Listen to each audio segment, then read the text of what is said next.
안녕하세요, 커컴입니다. 모두 지난 영상 보셨나요? 제가 바로 두카티의 오너가 됐습니다, 여러분. 제가 중고랑 신차를 정말 많이 고민을 했는데 두카티가 감가가 정말 심하더라고요. 그리고 제 생활권에 두카티 공임센터가 없다는 거, 공식 센터는 공임이 좀 비싸다는 거, 이런 이유들로 제가 중고를 사게 됐습니다. 그리고 또 두카티 스크램블러, 아이콘, 데저트 슬레드 이런 거 막 통통 다 통틀어가지고 제가 마음에 드는 컬러가 너무 없었어요. 솔직히 이 노란색도 지금 마음에 들지 않습니다. 그래서 저는 두카티 스크램블러 아이콘을 고민을 할 때 무조건 이거 커스텀을 해야 된다, 내가 그 생각을 가지고 있었기 때문에 중고를 사게 됐습니다.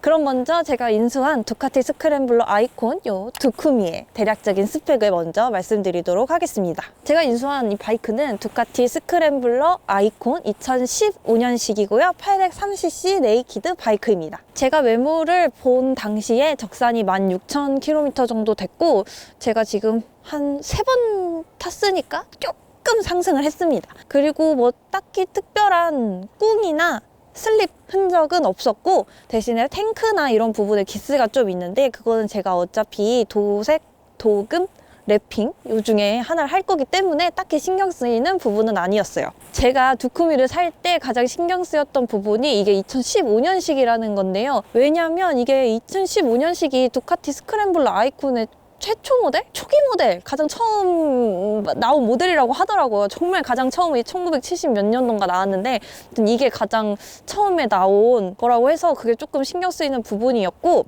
두 번째는 이제 데스모 점검이 8,000km밖에 안 남았으니까 제가 커브를 지난 1년 동안 10,000km를 타지 않았습니까? 그래서 올해 얘를 데스모 점검을 내가 할 수 있을 것인가? 이제 두 가지가 좀 저의 고민 포인트였어요.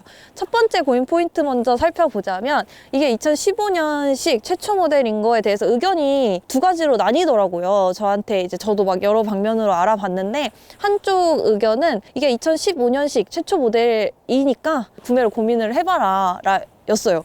아무래도 초반에 나온 신차들? 신차라고 해야 되나?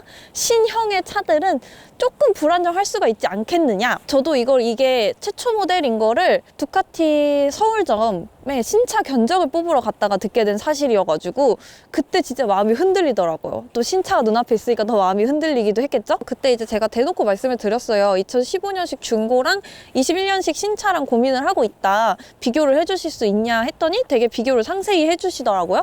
그래서 알게 된 거가 이제 첫 번째로 2015년식이 최초 모델이다 라는 것, 그리고 두 번째로는 2015년, 16년식 이렇게 좀 초기 모델에서 발생했던 문제들이 최신 모델들에서는 대부분 다 해결이 됐더라고요. 일단 첫 번째로 전자식 스로틀로 바뀌었고, 그리고 이제 계기판에 주유 잔량이랑 기어 인디케이터가 다 표시가 되고, 초반 모델들은 클러치 이슈가 좀 있어요. 근데 최신 연식들은 클러치 이슈가 발생하는 일이 없다고? 아무튼 그렇게 들었어요. 그래서 두카티가 은근히 이런 고객들의 피드백을 굉장히 빠르게 반영하는 브랜드 같고, 어떻게 보면은 되게 사소한 불편한 점들? 그런 게 다 해결이 됐더라고요. 최신 버전들에서는. 이런 부분들, 사소한 부분들이 좀 신경이 쓰이신다면 저는 신차를 출고할 것을 추천을 드리고, 아니면은 17년 이후의 모델들을 중고로 구입하시는 걸 추천을 드립니다.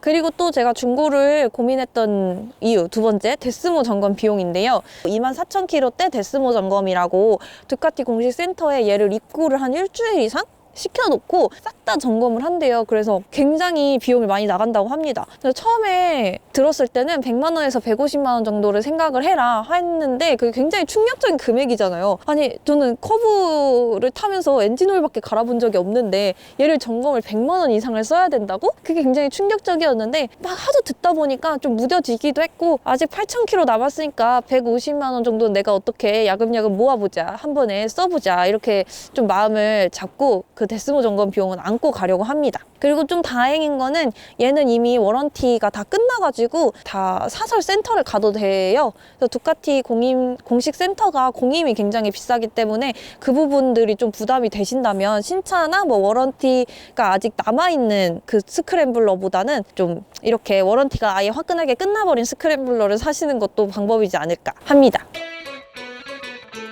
이제 좀 상세하게 옵션들이 뭐가 달려 있었는지 보여드릴게요. 딱히 얘는 큰 옵션이 달려 있는 건 아니고 대부분 다 순정입니다. 일단 가장 첫 번째 옵션은 요거 머플러인데요. 머플러는 레오빈스 풀배기로 구변이 되어 있고 구변까지 다 완료했고 환경검사도 작년 말에 완료한 상태예요. 서류까지 다 확인을 했습니다. 이 머플러 구변돼 있다고 들었을 때 저는 좀 시끄러운 걸 안 좋아해가지고 순정 머플러를 보관하고 계시던가 아니면은 구변이 안 된 거를 제가 사려고 했었어요. 근데 괜찮더라고요. 그냥 듣다 보니까 얘가 막 그렇게 많이 막 귀가 찢어지게 시끄러운 건 아니고 좀 중저음에서 동동동동 하기 때문에 그냥 얘로 달고 하려고 합니다. 그리고 전 차주분께서 순정 머플러가 없대요.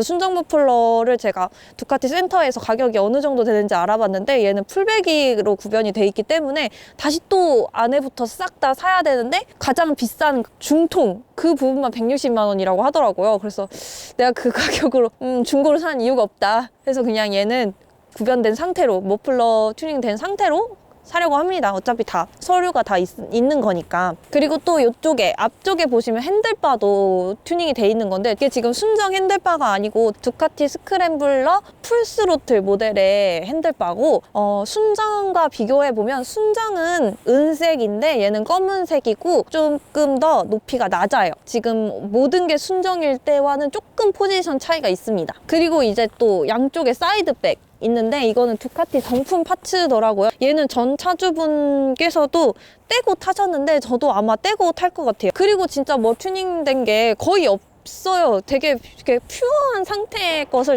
제가 구매를 했습니다. 가드류도 딱히 되어 있는 게 없고 그 열선 그립 안 돼 있고 앞쪽에 이제 너클 가드 요거 조그만한 거 요거 너클 가드 돼 있고 USB 포트랑 시거잭 돼 있고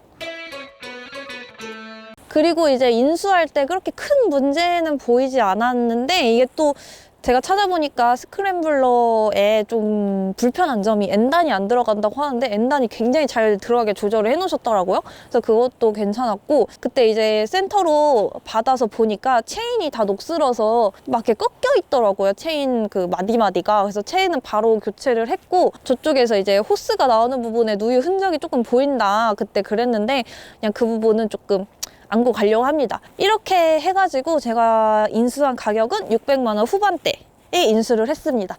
그렇게 나쁜 가격은 아닌 것 같아서 그냥 좀 자잘한 문제들은 제가 이제 플레이모토 일산 허스크바다에서 정비를 조금 배울 예정이거든요. 그때 이제 하나씩 제가 고쳐 나가면서 타보도록 하겠습니다. 그리고 제 영상을 보시는 분들이 아마도 이거 되게 궁금해 하실 것 같아요. 과연 얘 시트고와 포지션은 어떻게 되는가? 일단 제 키는 158cm 이제 다들 아시죠? 커브도 양 발끝 착지가 되고 스바르트 필렌 401은 로어링 킷을 한 상태에서 한 발끝 착지 정도 됩니다. 일단은 제가 키가 그렇게 크지 않고 다리가 키에 비해서도 조금 짧은 편이거든요. 그럼에도 불구하고 얘가 앉았을 때 포지션이 상당히 편해요. 스크램블러라고 하면은 포지션이 굉장히 공격적으로 나오지 않을까 했는데 딱히 진짜 공격적인 포지션은 나오지 않는 것 같습니다. 근데 이게 주행풍이 진짜 강해서 달리다 보면은 50km만 넘어도 이게 자연스럽게 상체가 이렇게 숙여져요. 그래서 조금 남들이 보면은 뭐야 쟤 50km 정도밖에 안 되는데 왜 150 받는 정도로 숙여져서 다니네? 라고 할 정도로 그렇게 됩니다. 그리고 시트고는 이렇게 앉았을 때 양 발끝으로 착지가 되는 정도고 시트 폭이 좁아서 이게 재원상 시트고가 790mm에도 불구하고 좀 다루기 편한 느낌입니다. 필렌보다 공차 중량이 30kg 정도인가? 아무튼 그 정도 무거운데 무게중심도 낮고 시트도 낮고 시트 폭도 좁기 때문에 저는 필렌보다 훨씬 더 다루기 편한 느낌이었어요. 그리고 핸들바가 보시면은 저한테 조금 멀고 핸들바 폭이 좀 넓게 느껴집니다. 이거는 아직은 딱히 너무 불편하다까지는 못 느끼겠는데 그래도 클러치 잡은 상태에서 이렇게 방향지 시등을 조작한다던가 그런 거는 조금 힘들어요. 근데 그거는 필렌도 그랬기 때문에 이거는 조금 매뉴얼 바이크를 타는 손 작은 사람은 어쩔 수 없는 고충인가 보다 하고 그냥 그러고 있습니다. 인수한 지 일주일 된 사람의 장단점을 먼저 들어보시겠는데요. 일단 단점부터 말씀드릴게요. 진짜 너무너무 뜨겁습니다. 정말 너무너무 뜨거워요. 저 이거 처음에 사기당한 줄 알았어요. 너무 뜨거워가지고 아니 이거 진짜 폭발하는 거 아닌가? 나 이거 중고 사기당한 거 아닌가 싶을 정도로 정말 뜨거웠어요. 그리고 저는 얘로 3번 주행을 했는데 그게 다 시내 주행이었거든요. 근데 시내 주행 때 긴 신호에 걸리거나 아니면 정체 구간 때 얘를 이렇게 정차를 해놓잖아요. 그러면 진짜 미쳐요. 너무 뜨거워. 계속 달리고 싶어. 멈출 수가 없게 돼요. 이게 다리가 기시거나 키가 크신 분들은 앉아가지고 이렇게 쪽벌을 하면 되기 때문에 이 차체에서 내 다리를 조금 뛸 수가 있어요. 근데 저는 그거는 조금 저에게 sak치이기 때문에 차체에 제 양발을 붙여야 양발 착지가 되거든요. 그래서 더 뜨겁다고 느껴졌을 수도 있을 것 같습니다. 그래서 저는 얘를 정차했을 때 양발 착지보다는 이렇게 한 발씩 이렇게 떼가면서 이렇게 버텨야 돼요. 막 뜨거 막 이러면서. 그렇게 해야 좀 허벅지가 살겠는 느낌? 그때 결국 허벅지 안쪽에 저온화상을 입었습니다. 그날 이제 집에 와가지고 물수건으로 찜질을 하면서 내가 이렇게까지 바이크를 타야 되나? 굉장히 현타가 오더라고요.